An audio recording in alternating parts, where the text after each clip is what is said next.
Bonjour et bienvenue sur netprof.fr. Dans ce deuxième cours consacré à la programmation des jeux vidéo, je vais vous parler des bases de la SDL. Donc, comment initialiser la SDL, comment créer une fenêtre qui contiendra notre jeu et comment mettre en pause le programme pour pouvoir voir le résultat à l'écran. Alors, juste une chose, avant de commencer ce cours, je tiens à attirer votre attention sur une chose. À l'endroit où vous avez extrait la SDL, vous avez un dossier qui s'appelle doc. Je vous conseille de consulter ce dossier, soit hors ligne, ici justement, ou directement sur le site de la SDL, dans Introduction. Alors la doc, c'est un peu la Bible des programmeurs. Donc vous avez une version française, et la doc contient la totalité des fonctions que vous offre la SDL. Tout ce que vous devez savoir sur la SDL se trouve ici. Si vous vous posez la moindre question, vous trouverez votre réponse dans la doc. Alors, par exemple, elle vous explique comment utiliser le CD-ROM, gérer le son, la vidéo, le joystick. Et voilà. Donc, la doc, c'est la chose la plus importante pour le programmeur.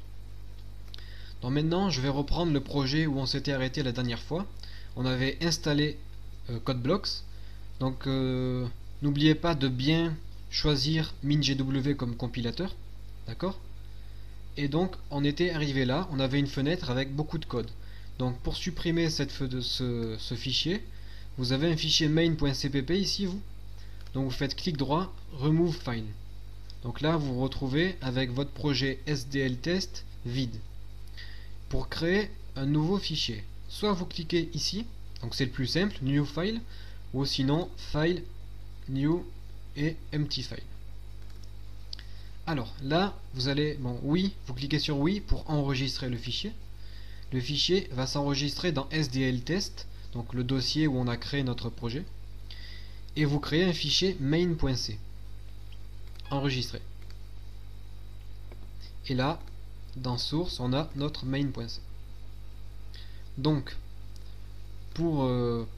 avant de programmer et de compiler, quelque chose de très important, vous allez dans les options et dans les options du compileur et du debugger. Alors là, il y a une fenêtre qui s'ouvre. Donc là, vous pouvez choisir le compileur. Normalement, vous devrez avoir GNU GCC compiler. Et la chose importante à ne surtout pas oublier, c'est le linker. Si vous compilez votre code qui contient justement des fonctions de la SDL, le compilateur dira qu'il y a des erreurs et qu'il ne connaît pas les fonctions que vous avez utilisées. Donc vous allez linker toutes les librairies de la SDL. Donc dans linker, vous avez un bouton Add, ajouter. Donc vous cliquez sur ce bouton ajouter et une fenêtre s'ouvre comme ça. Vous cliquez sur les trois petits points et là vous allez dire à votre compilateur où vous avez installé les librairies. Donc normalement ça devrait être dans mes documents, programme file, CodeBlocks, SDL, voilà, donc là vous avez extrait la SDL, et lib. Si vous êtes sous Visual C++ 2008, bon ça devrait pas être le cas, mais vous aurez des fichiers lib, ça s'appellera sdl.lib. Si vous êtes sous CodeBlocks, vous devriez avoir des fichiers .a. Alors, vous avez pas encore ces 5 fichiers là, mais vous devriez avoir ces deux là, libsdl.dll et libsdl-main.a. Donc vous sélectionnez ces deux fichiers et vous faites ouvrir. Moi je vais pas le faire, je l'ai déjà fait. Et là vous cliquerez sur OK. Et donc dans Link Libraries, donc les librairies linkées, vous aurez vos deux fichiers SDL. Et là vous cliquez sur OK. Donc là vous avez bien configuré votre IDE et vous êtes prêt à programmer. Alors pour programmer avec la SDL, il faut déjà inclure les fonctions. Donc on va faire include avec un dièse devant, stdio.h et include stdlib.h. Donc ça, c'est les fonctions standards du langage C. Maintenant, la chose nouvelle, c'est qu'on va aussi inclure les fonctions de la SDL. Donc, include. Et là, vous allez taper sdl/sdl.h. Alors, je vous avais demandé de copier les headers dans le dossier SDL que vous aurez créé. Donc c'est pour ça qu'on va mettre SDL/ pour dire qu'on veut aller dans le dossier de la SDL et qu'on veut inclure le fichier sdl.h qui contient les fonctions de la SDL. Voilà. Donc là, on a inclus toutes les fonctions nécessaires. Maintenant, on va créer la fonction main, la fonction par laquelle commence tout programme. Donc, int main, on ouvre les parenthèses, int argc, virgule, char, étoile, argv. Et là, on met des crochets. Alors, quelque chose d'important, si vous êtes sous Linux, j'ai déjà eu des erreurs à cause de ça, vous devrez mettre 2 étoiles. Donc, si vous êtes sous Linux, 2 étoiles si vous avez des erreurs de compilation. Pour Windows, on va laisser une seule étoile. Donc là, on va ouvrir les crochets et on les ferme. On va écrire notre code entre crochets. Alors, on va donc initialiser la SDL. Pour initialiser la SDL, on utilise une fonction très simple, SDL init. On va initialiser le mode vidéo. Alors, il existe plusieurs modes. Vous avez le mode vidéo, mode audio, mode CD, le mode joystick et timer. Et si vous faites SDL init everything, ça va tout initialiser. Alors c'est pas très intelligent de faire ça, ça va utiliser toute la mémoire de l'ordinateur. Pour créer un jeu vidéo, on aura besoin simplement du SDL init vidéo. Donc vidéo pour afficher les images, donc tout ce qui est multimédia. Donc là on a initialisé SDL vidéo. Maintenant on veut créer une fenêtre. Pour créer une fenêtre, il faut créer une surface qui contiendra cette fenêtre. Alors on utilise la fonction SDL surface. Vous remarquerez que souvent les fonctions en SDL se commencent par SDL, -bas et le nom de la fonction, surface. Alors surface prend 2 paramètres. La surface que vous voulez créer, donc écran. On veut créer un écran. Et écran renvoie nul, c'est-à-dire aucun paramètre. Donc on a initialisé la surface écran qui contiendra notre fenêtre. Maintenant on va créer notre fenêtre à l'intérieur. On va utiliser le setVideoMode. Alors on dit à écran, on donne à écran une valeur.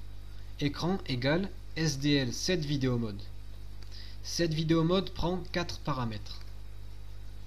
La taille de la fenêtre, donc là c'est 640-480, je vais mettre un petit peu plus grand. On va mettre en 800 par 600. Ensuite, le nombre de bits. Donc 32, c'est ce qu'il faut mettre, c'est le plus rapide, c'est le nombre de couleurs par pixel. Donc ça, c'est le plus puissant. Et ensuite, le quatrième paramètre. Le quatrième paramètre peut justement contenir plusieurs informations. Donc on utilise SDL HW surface. Ça sert à dire au programme que notre jeu doit être exécuté dans la mémoire de la carte graphique. Dans la mémoire 3D de la carte graphique. Cette fonction permet de permettre au jeu d'être plus rapide. Sinon, il y a une autre solution que je ne vous montrerai pas tout de suite, c'est pour lancer le programme dans la mémoire, dans la RAM. Voilà, donc on utilise HW surface. Ensuite, ce petit trait rouge là, vous l'obtenez en appuyant sur Alt et la touche 6 du clavier, donc pour les claviers français. Cette petite touche sert à dire qu'on veut ajouter encore un paramètre, SDL double buff. SDL double buff, ça veut dire double buffering. Lorsqu'on crée un jeu vidéo, on affiche des images et il y a du mouvement. Le double buff sert à rendre un mouvement plus fluide. Donc, c'est quasiment obligatoire lorsqu'on veut faire un beau jeu vidéo. Il existe plusieurs autres paramètres que vous pouvez mettre en mettant encore une barre et en ajoutant des paramètres ici. Donc on ne va pas les utiliser nous, mais je vous en parle parce que c'est des paramètres importants. Vous avez SDL resizable, ça veut dire que la fenêtre que vous créez pourra être modifiée, agrandite, réduite. NoFrame, ça veut dire que votre fenêtre n'aura pas de barre d'outils. Ça veut dire. Et SDL Full Screen, c'est pour mettre votre fenêtre en plein écran. Alors je vous déconseille fortement d'utiliser ces trois paramètres pour le moment parce que vous ne connaissez pas encore toutes les fonctions. Si vous faites SDL resizable, vous risquez de déformer vos images, et dans les deux suivants, vous risquez d'avoir du mal à quitter la fenêtre parce qu'on ne sait pas encore quitter une fenêtre. Donc on a initialisé notre vidéo, notre fenêtre, pardon. Donc là on a créé notre fenêtre et on veut donner un titre à la fenêtre. Par exemple, le titre de la fenêtre de CodeBlocks c'est main.c, SDL test, CodeBlocks et la version. Donc nous on veut donner un nom à notre fenêtre, un titre. On utilise SDL WM set caption. Set caption, ça veut dire configurer le titre. Donc entre parenthèses et entre guillemets, vous allez donner un nom à votre fenêtre.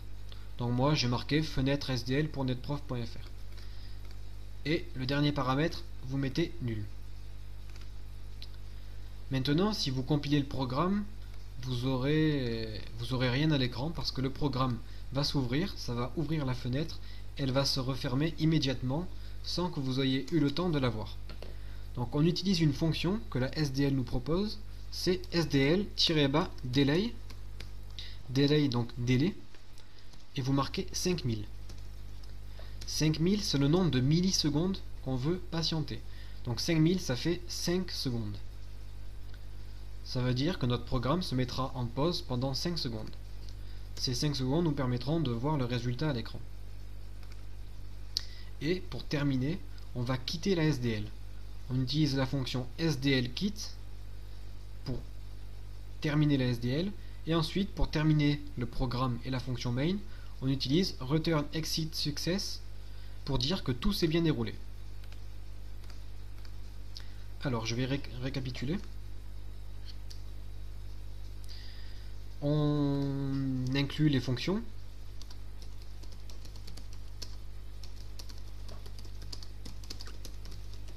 Alors, lorsqu'on met deux traits, deux slash, ça veut dire que on écrit un commentaire. Tout ce qui se trouve après les deux slash ne sera pas pris en compte par le compilateur. Donc là, c'est la fonction principale. On initialise la SDL. On crée une fenêtre de 800 par 600.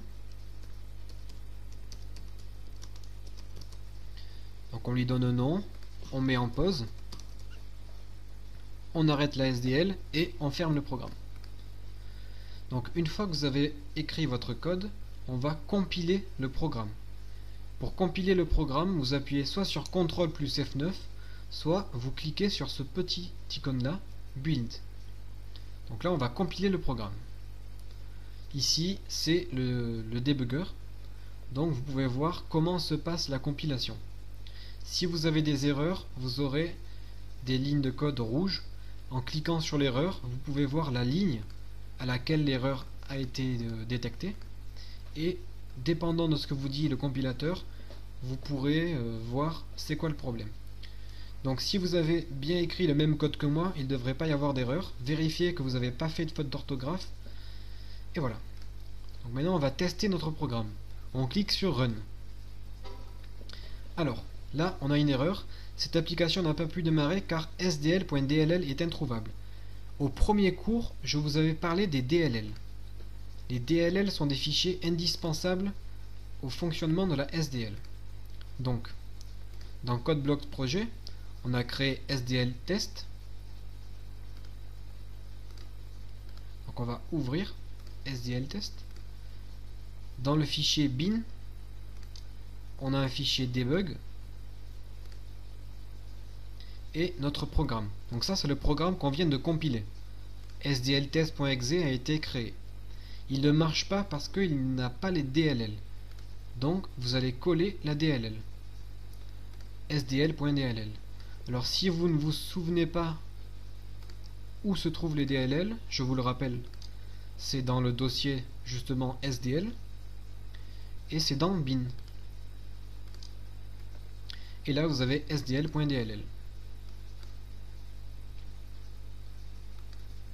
Et maintenant, lorsque vous ouvrez votre programme, la DLL est reconnue. Et voilà. Là vous avez votre fenêtre, fenêtre sdl.netprof.fr. Et elle se quitte toute seule après 5 secondes.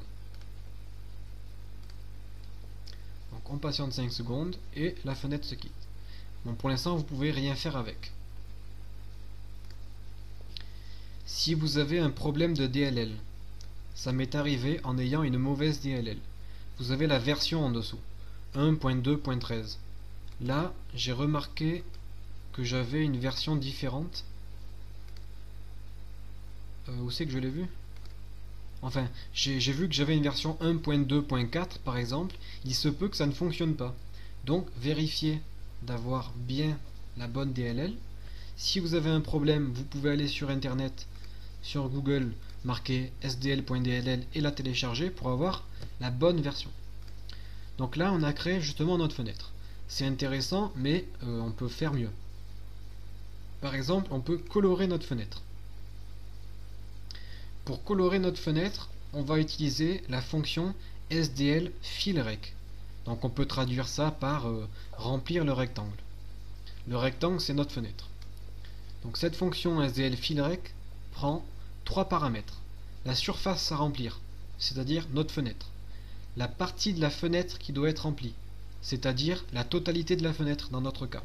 Et la couleur avec laquelle on veut remplir la SDL. Donc, pour créer une couleur, on utilise SDL map RGB, c'est-à-dire la carte rouge, green, bleu, donc rouge, vert, bleu. Si vous allez dans Programme, Accessoires, Paint, donc vous aurez la table des couleurs. Donc on va copier cette fonction-là.